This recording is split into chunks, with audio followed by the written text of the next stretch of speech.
പരിശുദ്ധ ദൈവമാതാവിന്റെ വണക്കമാസം 12-ാം ദിവസം. പരിശുദ്ധ കന്യക ദൈവത്തോട് കന്യാത്വം നേരത്തെ വാഗ്ദാനം ചെയ്തിട്ടുണ്ടായിരുന്നു. ദൈവദൂതൻ പരിശുദ്ധ കന്യകയെ സമീപിച്ചുകൊണ്ട് ദൈവികമായ ദൗത്യം അവളെ അറിയിച്ചു. മറിയം പറഞ്ഞു, ഇതാ ഞാൻ കർത്താവിന്റെ ദാസി, നിന്റെ വാക്കുപോലെ എന്നിൽ സംഭവിക്കട്ടെ. മേരി എത്രമാത്രം ദൈവത്തിരുമനസ്സിന് വിധേയയായിരുന്നു എന്ന് നമുക്ക് ഈ വാക്കുകളിൽ നിന്ന് മനസ്സിലാക്കാം. ലോകപരിത്രാതാവിനോടൊപ്പം അനേകം യാതനകൾ അനുഭവിക്കേണ്ടതായി വരുമെന്നറിഞ്ഞിട്ടും അങ്ങേ വചനം പോലെ എന്നിൽ ഭവിക്കട്ടെ എന്ന് പറയുവാൻ അവൾ സന്നദ്ധയായി.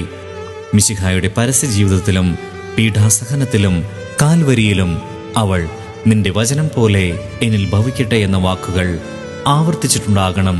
ദൈവ തിരുമനസ്സിനോടുള്ള വിധേയമാണ് ക്രിസ്തീയ ജീവിതത്തിന്റെ അടിസ്ഥാനം. മിശിഹായുടെയും പരിശുദ്ധ കന്യകാമറിയത്തിന്റെയും ജീവിതത്തിൽ ഇത് വളരെ പ്രകടമായിരുന്നു. അനുദിന ജീവിതത്തിൽ ഓരോ നിമിഷവും ദൈവദൂതൻ സമീപിച്ച് ദൈവഹിതം നമ്മെ അറിയിക്കുന്നുണ്ട്.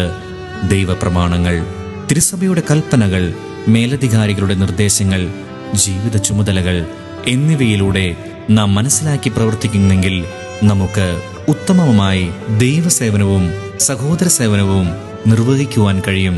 ജപം. ദിവ്യജനനി, അങ്ങ് ദൈവതിരുമനസ്സിനോട് പരിപൂർണ വിധേയമായി വർത്തിച്ചു.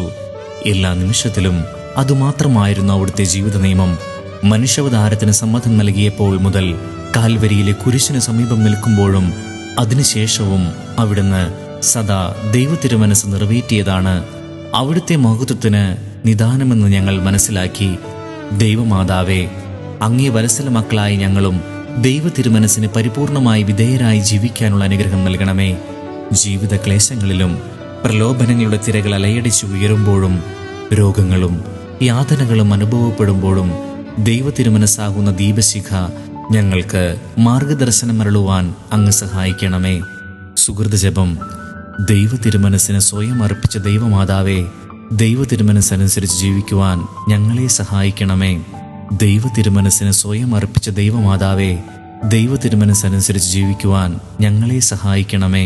ദൈവതിരുമനസ്സിന് സ്വയം അർപ്പിച്ച ദൈവമാതാവേ, ദൈവതിരുമനസ്സനുസരിച്ച് ജീവിക്കുവാൻ ഞങ്ങളെ സഹായിക്കണമേ.